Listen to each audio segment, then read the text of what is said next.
చేసుకోవచ్చు అని నిరూపించిన మరో యువమిత్రులు విజయ్ దేవరకొండ గారు,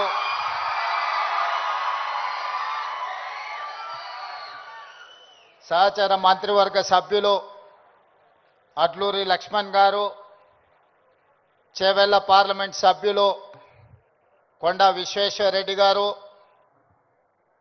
రాజ్యసభ సభ్యులు Anil Kumar Yadav garu, film development corporation chairman Venkataramana Reddy, మనందరం గౌరవంగా పిలుచుకునే దిల్ రాజు గారు, అదేవిధంగా Telangana police department DGP Jitender garu, Telangana anti narcotics bureau DG Sandeep Shandilya garu, ఇతర పోలీస్ ఉన్నతాధికారులు, డ్రగ్స్ మహమ్మారిని నియంత్రించాలి అని, స్పోర్ట్స్ని ఆదర్శంగా తీసుకోవాలని మీ అందరినీ ప్రభావితం చేయాలని విచ్చేసిన పుల్లెల గోపీచంద్ గారు, అదేవిధంగా ఈ కార్యక్రమంలో పాల్గొన్న కవులు, కళాకారులు,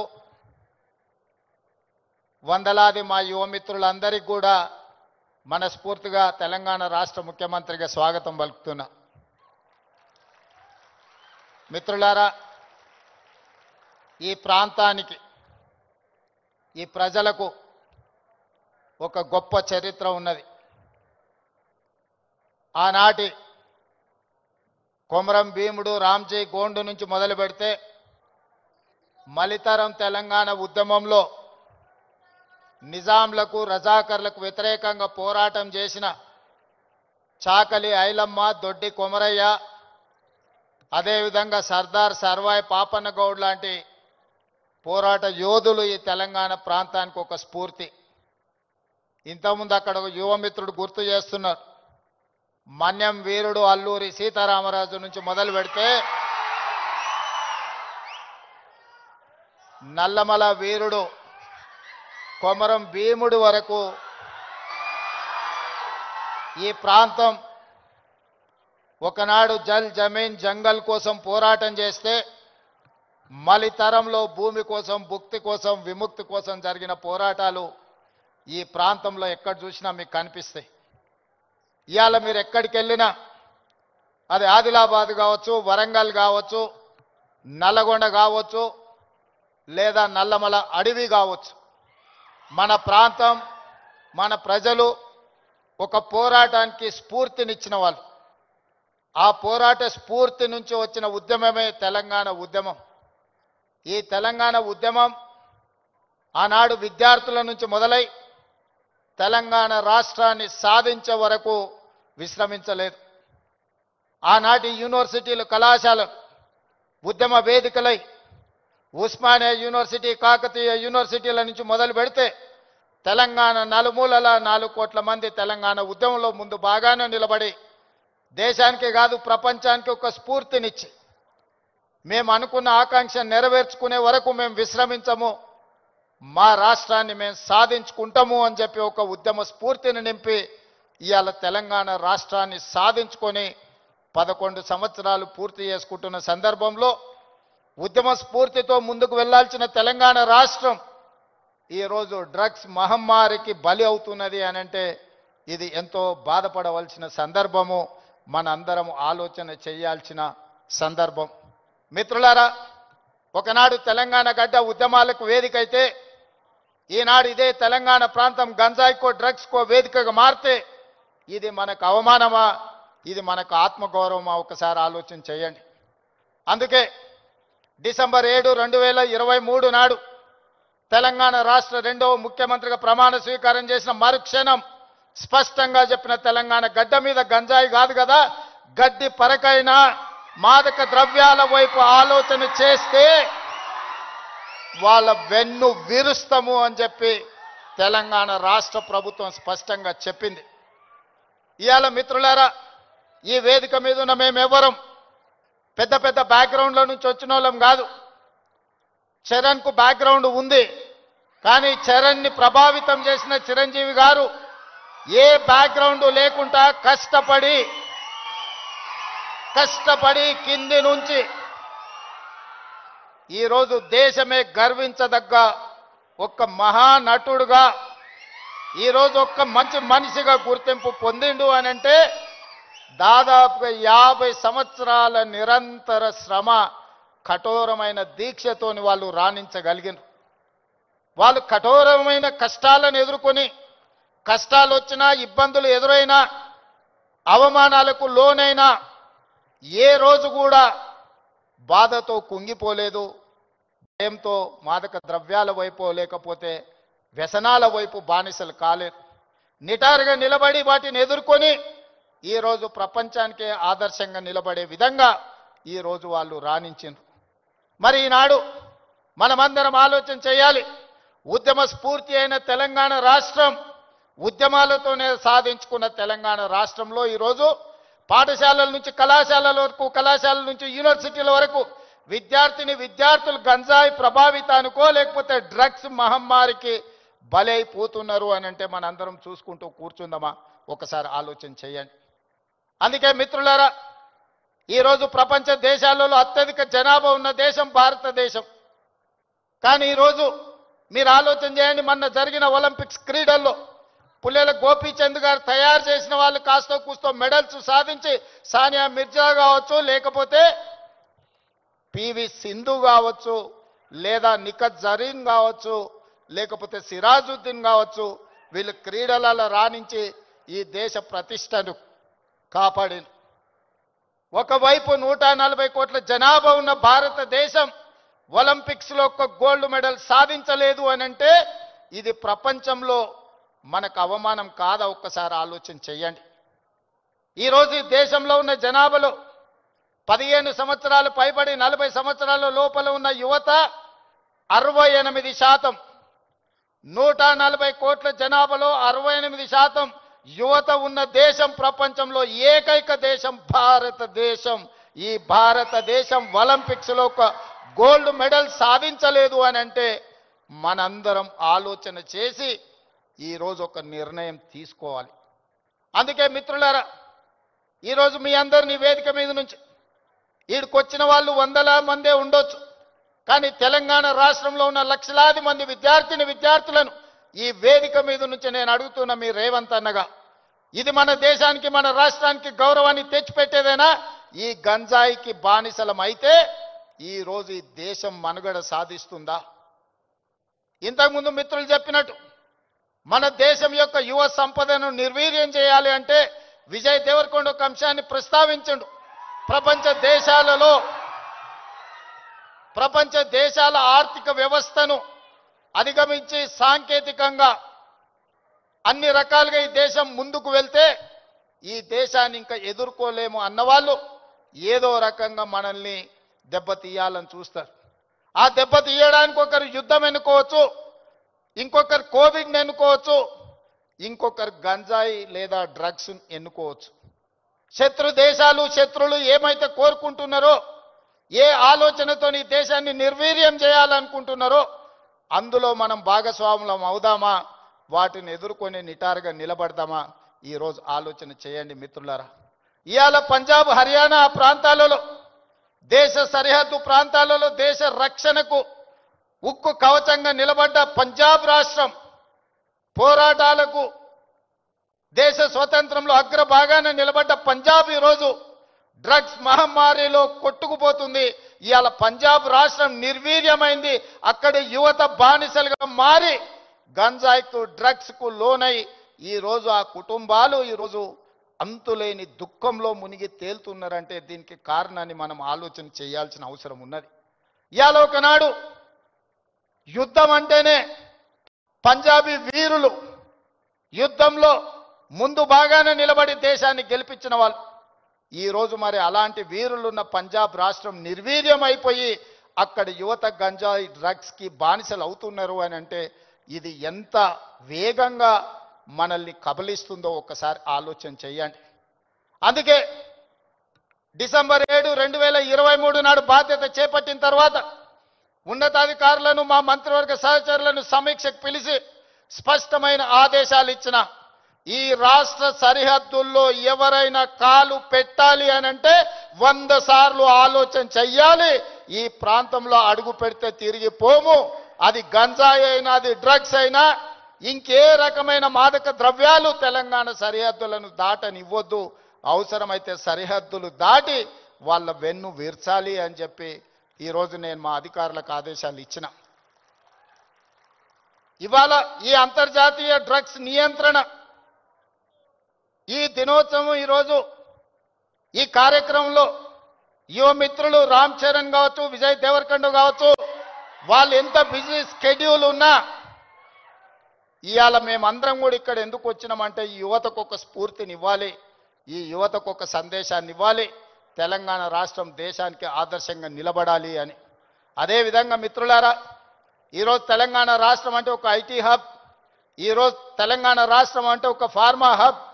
ఈరోజు ఈ తెలంగాణ రాష్ట్రం మీరందరూ మనమందరం ఉండంగా ఇది ఒక గంజాయికో డ్రగ్స్కో హబ్గా మారితే మనందరము ఈరోజు విఫలమైనట్టే, తెలంగాణ రాష్ట్రానికి అన్యాయం చేసిన వాళ్ళం అవుతాం. అందుకే ఈరోజు ఏ పాలసీ లేని తెలంగాణ రాష్ట్రానికి స్పోర్ట్స్ పాలసీని తీసుకొచ్చినాం. యువతను సరైన మార్గంలో పెట్టాలి, వాళ్ళకు అవకాశాలు కల్పించాలి, వాళ్ళని అభివృద్ధి పదం వైపు నడిపించాలి. అందుకే నూతన విధానం ద్వారా యంగ్ ఇండియా స్కిల్స్ యూనివర్సిటీని తీసుకొచ్చినాం.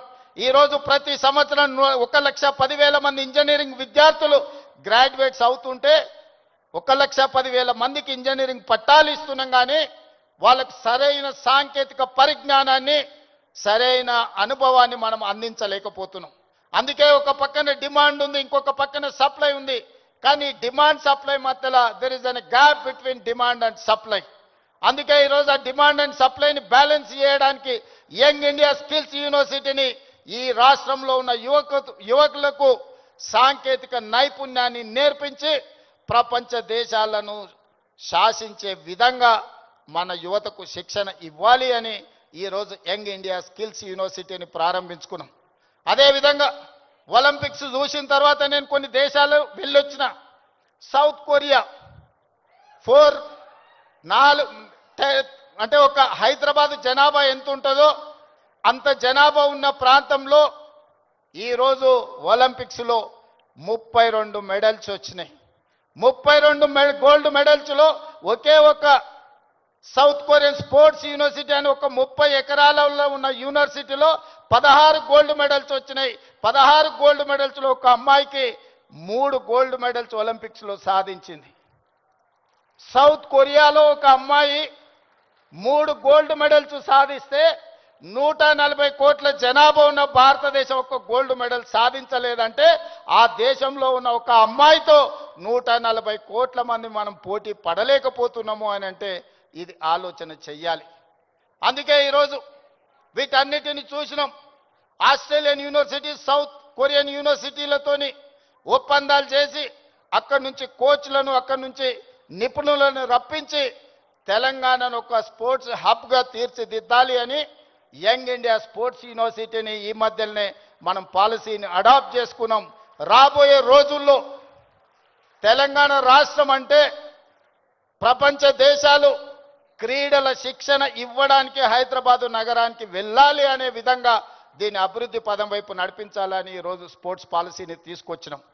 అందుకే ఈరోజు మీరందరూ ఆలోచన చేయండి, మీరందరూ భాగస్వాములు కాండి.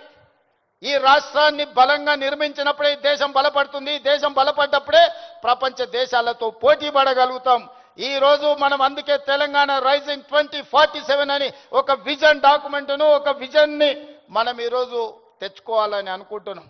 ఈ విజన్లో భాగంగా క్రీడలలో రాణించడమే కాదు, ఆర్థికంగా బలపడాలి.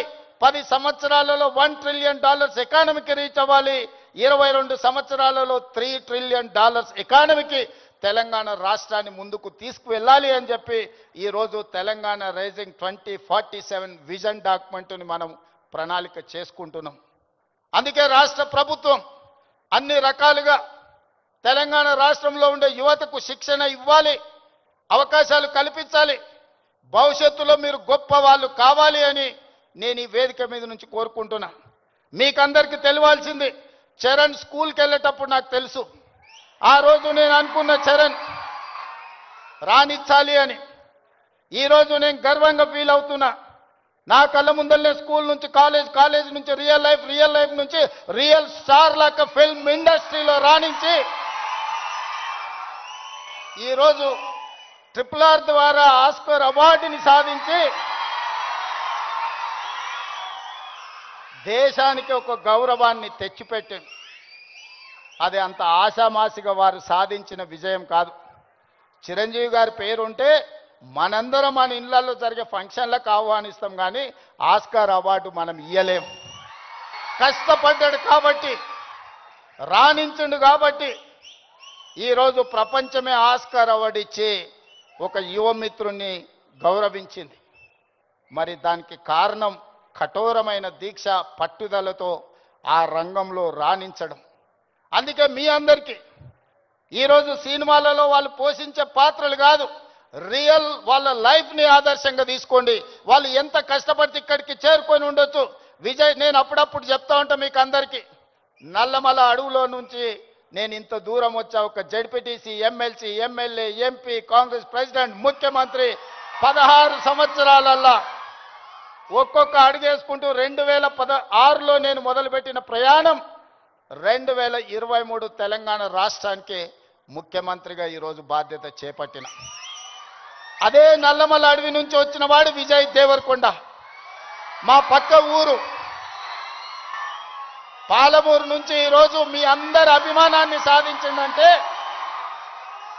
కష్టం లేకుండా, కమిట్మెంట్ లేకుంటే ఇంత దూరం రారు. వాళ్ళ నిజ జీవితాలను ఆదర్శంగా తీసుకోండి. వాళ్ళు సినిమాలలో పోషించిన కొన్ని పాత్రలు పాజిటివ్ ఉండొచ్చు, నెగటివ్ ఉండొచ్చు, అవి కాదు మనకు ఆదర్శం. ఈరోజు రాణించాలి అంటే కష్టపడాలి అంటే కమిట్మెంట్ ఉండాలి. అందుకే ఈరోజు స్కూళ్ళలో, కాలేజీలో ఎక్కడైనా ఈ మాదక ద్రవ్యాలకు సంబంధించిన సమాచారం ఉంటే పోలీసులకు మీరే చేరవేయండి. ఇంతకుముందే టోల్ ఫ్రీ నెంబర్ని మీకు అందరికీ డిస్ప్లే చేసిండ్రు. నో డ్రగ్స్ అనే దానికి మీరే వారధులుగా కాండి.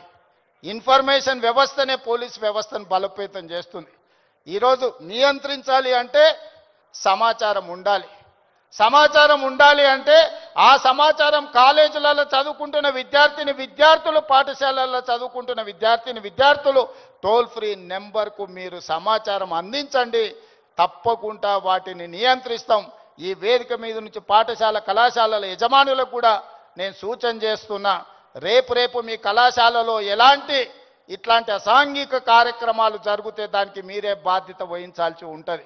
ఎందుకంటే తల్లిదండ్రులు మీ మీద నమ్మకంతో, విశ్వాసంతో లక్షలాది రూపాయలు ఫీజులు చెల్లించి పిల్లల్ని మీ పాఠశాలలు, మీ కళాశాలలకు పంపిస్తే మీరు చదువు చెప్పడంతోనే మీ బాధ్యత అయిపోయింది అనుకుంటే కుదరదు. వాళ్ళు ఏ విధంగా వ్యవహరిస్తున్నారో, వాళ్ళు ఎలాంటి వ్యసనాలకు లోనవుతున్నారో పర్యవేక్షించాల్సిన బాధ్యత యాజమాన్యాల మీద ఉన్నది. రాబోయే రోజుల్లో మా డీజీపీ, నా యాంటీ నార్కటిక్స్ అధికారులకు నేను ఆదేశాలు ఇస్తున్నా. ఏ కళాశాల, ఏ స్కూలు ప్రాంగణంలో ఎక్కడైనా గంజాయి, డ్రగ్స్ ఆనవాళ్లు దొరికితే యాజమాన్యాలను కూడా కేసుల్లో పెట్టండి. వాళ్ళ బాధ్యత.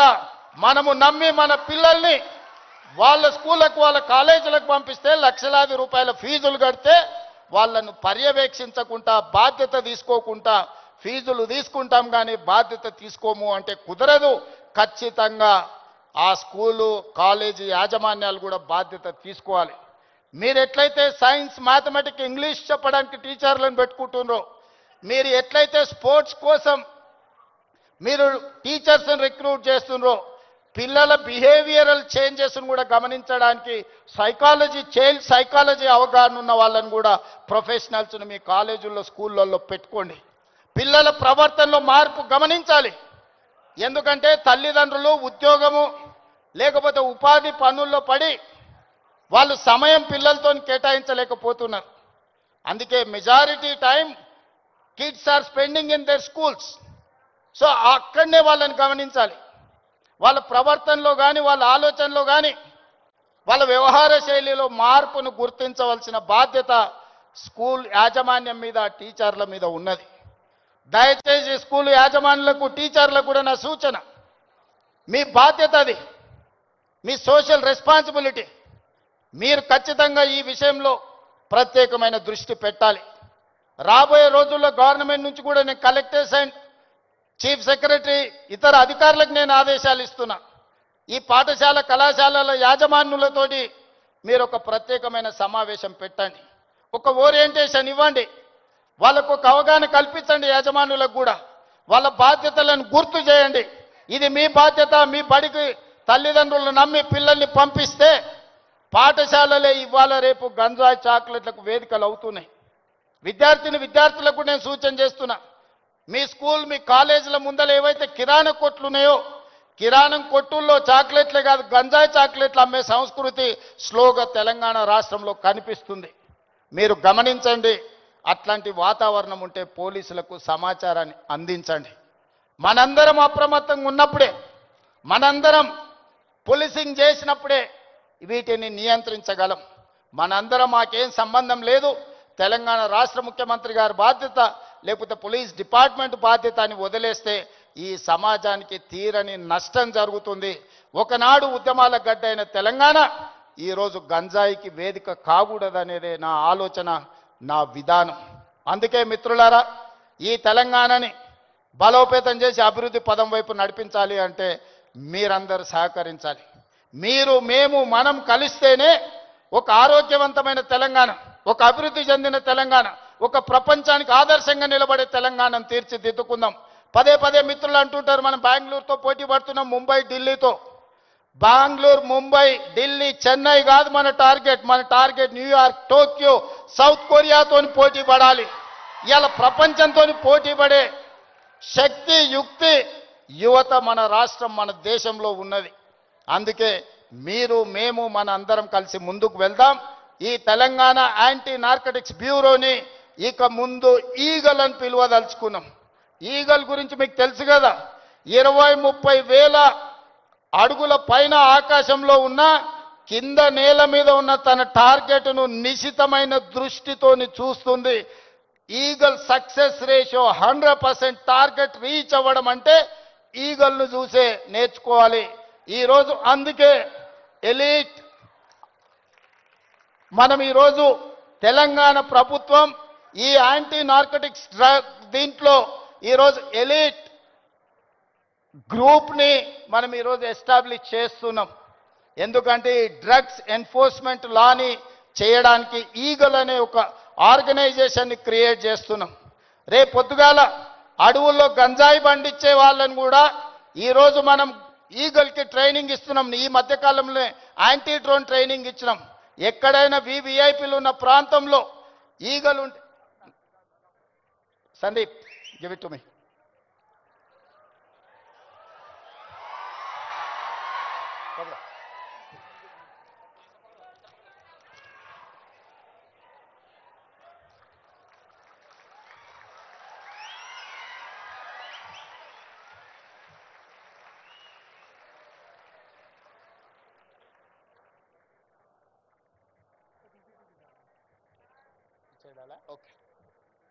ఈగల్ అంటే elite action group for drugs law enforcement.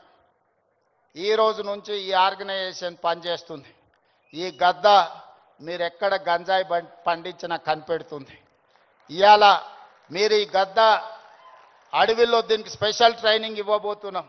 ఎక్కడైనా ఏ పొలాలలో గంజాయి పండించినా ఖచ్చితంగా ఇవి చూస్తాయి. తెలంగాణలో ఉండే 1,50,00,000 ఎకరాల వ్యవసాయ భూముల్లో ఎక్కడైనా గంజాయి మొక్క మొలిస్తే కూడా ఈ డిపార్ట్మెంట్ గుర్తుపడుతుంది.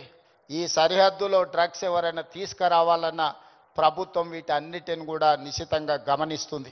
అందుకే మిత్రులారా, ఈ కార్యక్రమానికి ప్రత్యేకంగా సమయం కేటాయించి తెలంగాణ రాష్ట్రంలో స్పోర్ట్స్ని ఎంకరేజ్ చేయడానికి మీకు తెలుసు, నిఖత్ జరీన్కి గ్రూప్ 1 జాబ్ డిఎస్పీ జాబ్ ఇచ్చిన బాక్సింగ్ ఛాంపియన్కి, అదేవిధంగా సిరాజుద్దీన్ క్రికెట్ వరల్డ్ కప్ సాధించిన cricket commandant group 1 police job ఇచ్చినాం. దీప్తి అని పారా ఒలింపిక్స్లో మెడల్ సాధిస్తే గ్రూప్ 2 జాబ్ ఇప్పించినాం. ఇవాళ చదువులో రాణించకపోతే మీరు స్పోర్ట్స్లో రాణించండి, మీకు మంచి మంచి ప్రభుత్వ ఉద్యోగాలు ఇచ్చే బాధ్యత నాది. ఈరోజు మీరు చదువుకుంటేనే ప్రభుత్వంలో గొప్ప వాళ్ళం అవుతాం అనుకోకండి. రాబోయే రోజుల్లో మీకు పొలిటికల్గా కూడా మీకు స్పెషల్ కోటా ఉంటుంది స్పోర్ట్స్లో రాణించిన వాళ్లకు. అందుకే ఈరోజు చదువులో రాణించండి, లేకపోతే క్రీడల్లో ముందుకు రండి. ఏది కాదన్నప్పుడు సామాజిక బాధ్యత తీసుకొని సమాజంలో హీరోలుగా నిలబడండి. మీరందరూ కూడా ఖచ్చితంగా ఈ కార్యక్రమంలో పాల్గొన్న వాళ్ళందరూ వాళ్ళ మిత్రులకు, వాళ్ళ కుటుంబ సభ్యులకు ఈ సమాచారాన్ని చేరవేస్తారని, చేరవేయాలని ఈరోజు నేను కోరుకుంటున్నా. ఈ కార్యక్రమంలో ఇంత సమయం ఇచ్చి పాల్గొన్న ప్రతి ఒక్కరికి మనస్ఫూర్తిగా ధన్యవాదాలు తెలియజేస్తూ సెలవు తీసుకుంటున్న మిత్రులారా.